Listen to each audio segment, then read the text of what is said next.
Hey guys, it's Nikki and you're watching Backyard Politics. It's been a crazy busy week this last week, so sorry I haven't dropped a lot of videos, but we went to Portland and supported some local small businesses up there, and uh, this is on the Baghdad Theater. It says Black Lives Matter, and then this one tells exact action as to what we should be doing. This one has to do with, has your rent doubled over the last 10 years? Really, me too, rent strike. And then they tell you resources to go to for that. And then this one, what will you do when they come for you? No more killer cops. These were everywhere. And then if you can see over here, this shop over here was plastered with like George Floyd posters and these kinds of posters. There's just a lot of direct action that's being done up in Portland.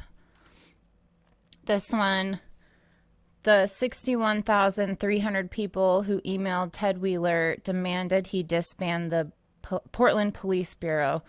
We're not asking. Cut $50 million today and $50 million every year. Disband PPB. So there's a lot of actual things they're trying to get accomplished. This is a closer up picture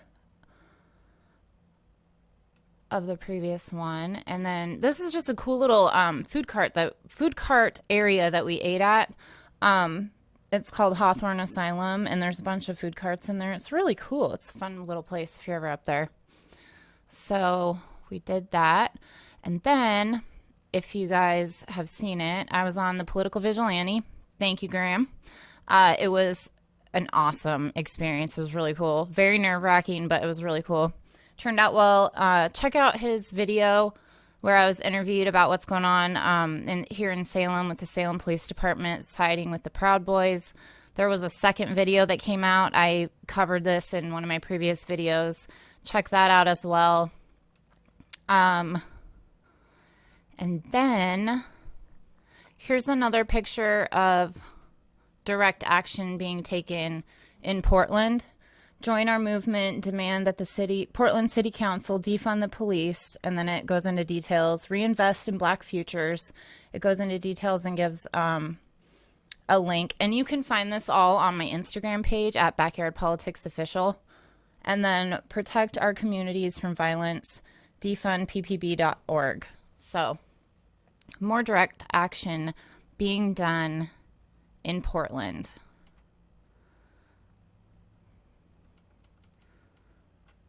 I also started a Patreon, and I know that money is tight for everybody, but the reason I started one is because I'm looking at trying to get new lighting because I'm working under like a shop light. I don't really have podcast lighting here. I want to upgrade this channel and make it like bigger than it is right now. I want people to watch it and get the news and know what's going on locally and nationally and worldwide. But I also would really like to go to Seattle's autonomous zone and actually like cover what is going on there, because a lot of the mainstream media is talking about how violent it is and, oh, they've taken over everything. And I want to report on what's actually going on, because a lot of people locally here were thinking that the protests were something that they weren't downtown. They thought that it was a bunch of violent people, and the news is making people think this way. So if I can bring this to people's attention, then they'll know what's actually going on. I went live from one of the protests here in Salem, and then after that, people I knew went down there because they realized there was no danger. So I also would like to go to a Portland protest. So if you can, I have tiers available, $1 to $5. Every dollar counts, honestly. And if you can't, don't worry about it. You can share all of my podcasts, online. That helps also. Make sure you subscribe, hit the like button. And that's enough of me plugging myself. This was yesterday at in Salem at the Book Bin. It says, ignorance allied with power is the most ferocious enemy of justice. James Baldwin, Black Lives Matter. And I wanted to call them out specifically because I really appreciate the fact that not only they're taking a stand because they're one of very few downtown Salem businesses I saw with this kind of thing in their windows.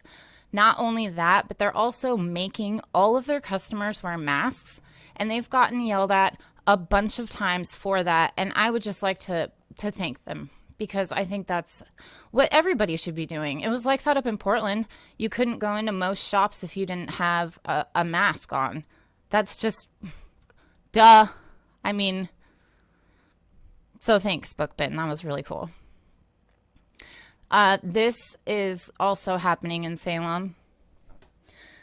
There were 2 trucks. This is just one picture of one of them driving around with Nazi flags in downtown Salem. And, you know, it's not like the cops really probably give a shit anyway, because they all know them.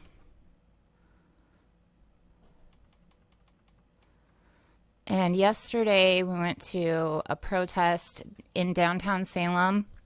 I met a local activist who's really cool, and we got to talking about like what's going on in town. And I've been talking to a handful of local activists about like trying to get a group together to try to make things happen, because it's awesome that we're all down here marching, and there are a few things that they're trying to get accomplished in Salem and in Oregon in general.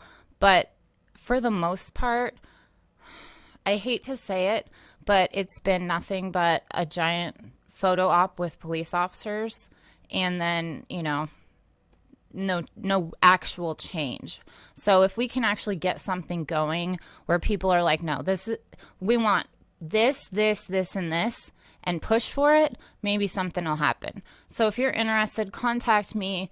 I'm working with a couple other people. I really want to get something going. Let's see here. So we marched around downtown Salem, and this little boy I'll click on it. He was leading some of the chants for all of us, and he was specifically screaming, "I can't breathe," and "hands up, don't shoot," with his fists in the air at every police officer that we passed. So I wanted to play that for you. Free! Yeah. I can't breathe! I can't breathe! I can't breathe! I can't breathe!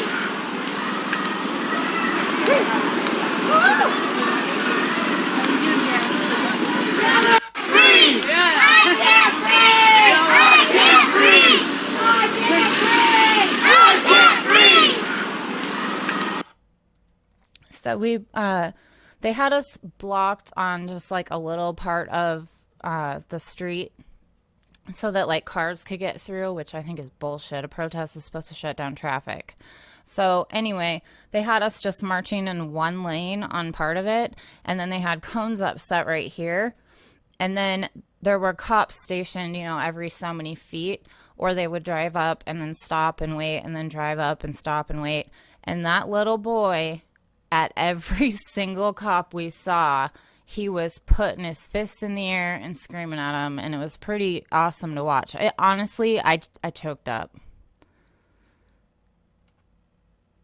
And this was my favorite sign, because that chick knows what's up. It says, "No playing favorites."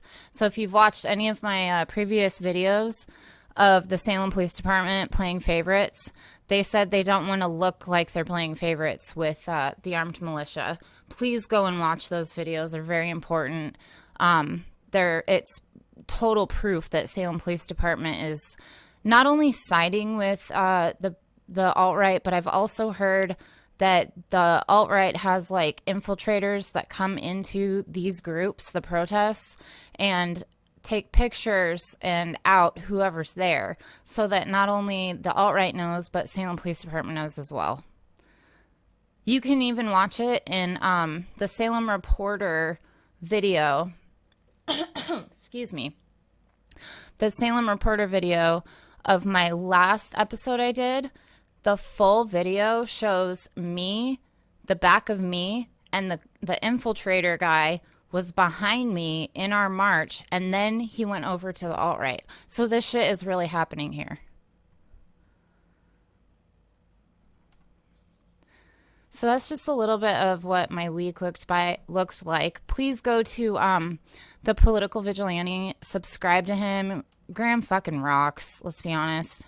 I'm sure most of you already subscribed, but that was an awesome experience, awesome video. I really appreciate everything. And yeah, he covers all of it. He covers local, national. I mean, he had me on his channel. I'm just from Salem, so this is something that the city council here is looking at. They want to reimagine the police because apparently defund the police is a little too harsh for people who have their heads up their asses. So it says, a Washington Post opinion piece, "Don't defund the police, reimagine the police," makes cause for the latter slogan. And it goes on to talk about how the city council here is talking about the changes that they want implemented, including taking police officers out of our schools. So I'll link to this full article in the description box below, and you can take a look at it. And then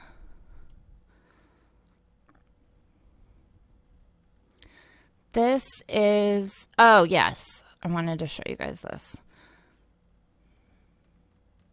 This is the Oregon Legislature special session on Black Lives Matter. It's happening on Wednesday, and I will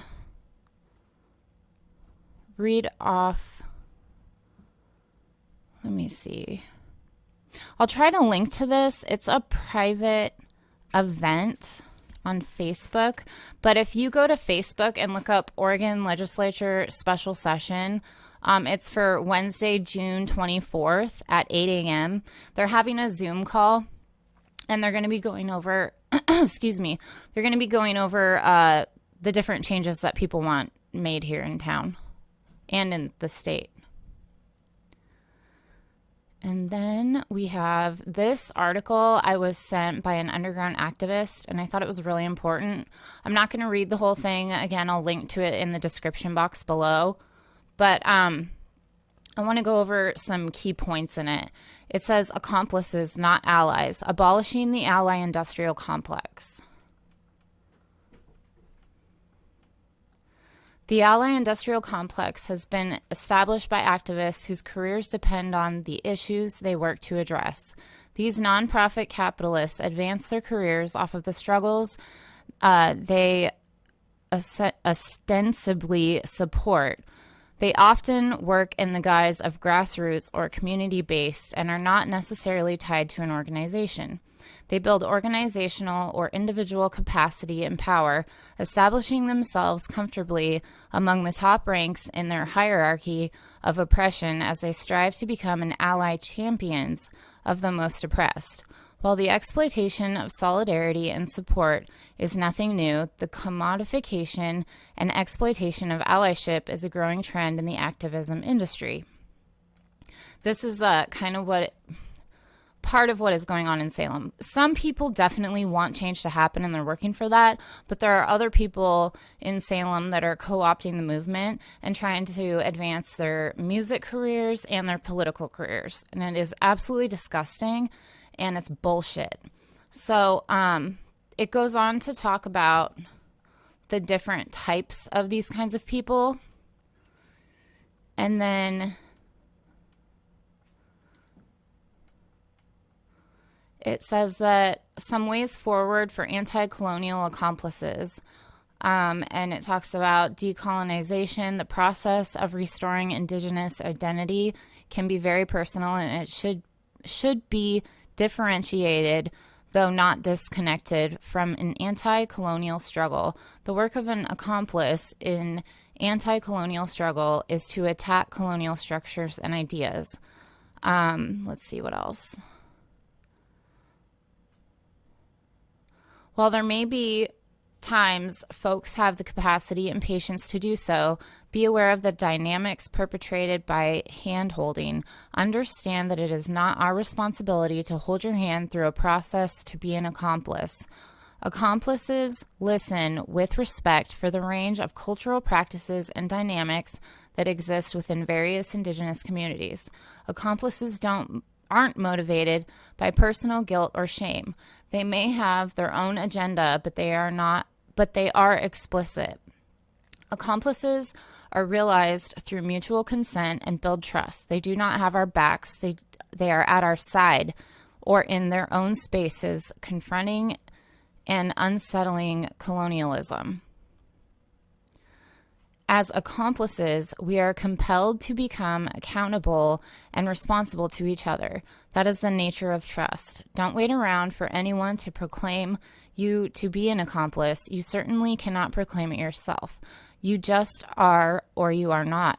The lines of oppression are already drawn. Direct action is really the best and may be the only way to learn what it is to be an accomplice. We're in a fight, so be ready for confrontation and consequence. And then it says, if you're wondering whether to get involved with or to support an organization, be suspect of anyone and any organization who professes allyship, decolonialization work, and or wears their relationships with indigenous people as at badge. Use some of the points above to determine primary motives. Look at the organization's funding. Who is getting paid? How are they transparent? Who's defining the terms? Who sets the agenda? Do campaigns align with what the needs are on the ground? Are there local grass indigenous people directly involved with the decision making? This isn't just about indigenous people. This is about every movement. There are people that are trying to co-opt, okay? Trying to steer the narrative for their own benefit. So you need to be wary of it.